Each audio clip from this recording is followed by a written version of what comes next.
Hi, my name is Alicia Olson. I did my paper on the PFA effects on firefighters.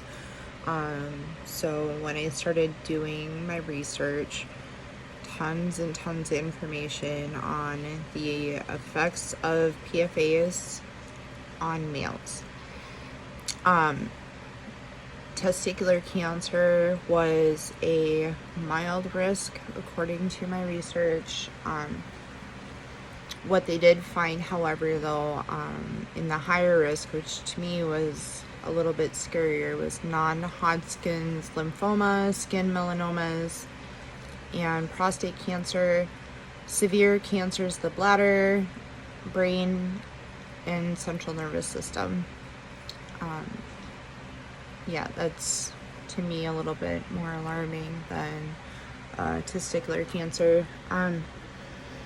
Anyways, long story short, PFAs were used most commonly in nonstick cookware that we know of. It was also used in other items in the household that I don't think other people were aware of. It was used in like fire retardant clothing, even for kids. The pajamas that say fire retardant. It was even used in children's pajamas. It was used in tape and like stain resistant carpeting and much more.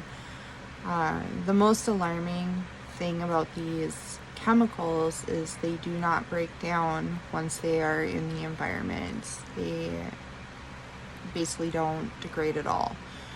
So they're in the environment, get into the soil, and it can very easily contaminate the drinking water.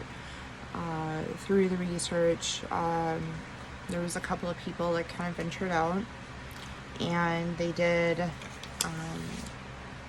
some research on military bases, and military bases use a lot of, obviously they start fires, bombs, put them out with these chemicals. And so when the military bases became inactive, they would be basically bouldered down and built over without any cleanup. And then there was other buildings put on top, shopping malls, houses, apartment buildings, daycare centers, business offices, stuff like that. So anyways, I'm gonna kind of just flip this over for you so you can see. Let's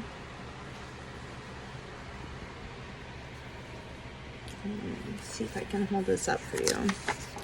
So currently these are all the active and inactive military bases. As you can see, they're very heavy along the coast, which would make a lot of sense. Up in Michigan, it's covered and it's right by the Great Lakes. So even up in here in our parts, North Dakota and Minnesota, we have a few of them also. So another couple of people brought up the fact that there is no regulation for testing these waters and seeing whether or not these chemicals are actually in them. So these individuals, I could look up the names, I guess, but they went and tested all these public drinking waters near military bases. They didn't do all of them, obviously, but here's just some that had 11 times the amount of what is recommended as normal. So there's this. Like I said, it's not all of them. So I'm reading all the effects of males, and I'm like, hey, wait a minute. There's female firefighters. They also said that being a policeman, because of their equipment that they use, their body armor, they also are exposed to the same sort of chemicals, but they didn't really mention any women. So I dug a little bit deeper into that, and what they found unfortunately, women make up a very small portion of the departments. So often when these studies were conducted, they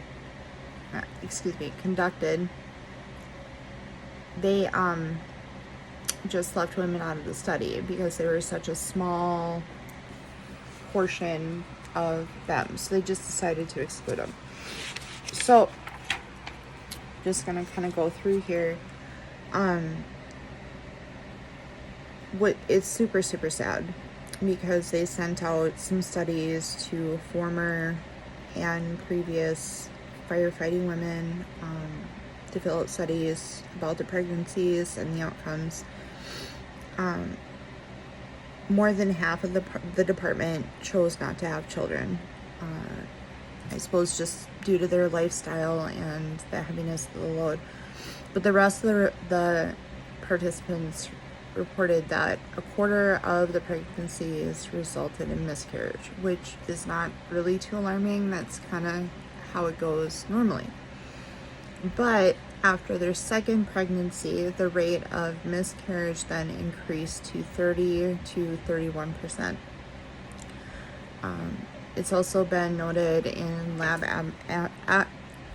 animals that PFAS are able to cross the placental barrier to the offspring. And it's shown in the animals to cause those low birth weight, birth defects, miscarriage, infant loss. Obviously, we can't really study this in humans just because of ethical reasons. A study was done in Denmark, though, and they tested the PFAS in the maternal plasma of pregnant women who were exposed. And with Paris women, so that means women that have had children before, their chances of a miscarriage increased to 64% at 12 to 24 weeks gestation. And Doug Mann wrote an article, and he went into depth about basically what I had said, a military base that was kind of built over without any kind of cleanup. Actually was an inactive base in Portsmouth, New Hampshire. It was active from 1958 to 1991. So these families were alarmed because the water supply was tested in 2014.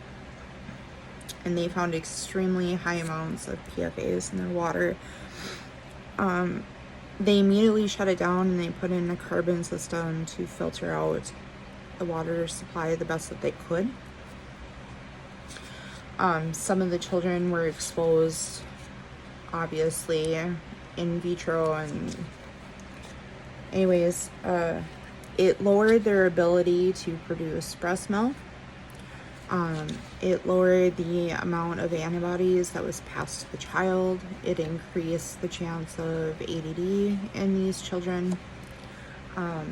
Also, they found that these children with their vaccines, they were less effective, increasing their chances of getting whatever disease they were vaccinated against. It also has compromised their immune systems. So, like I previously mentioned, right now there is no current regulation on testing these waters. I think it's very important that maybe they should. If you go online and you have any concerns about whether or not you are exposed or there's any in your blood system, you can request to get a test done. Just so you know, public knowledge. Thanks for listening, I guess. Bye.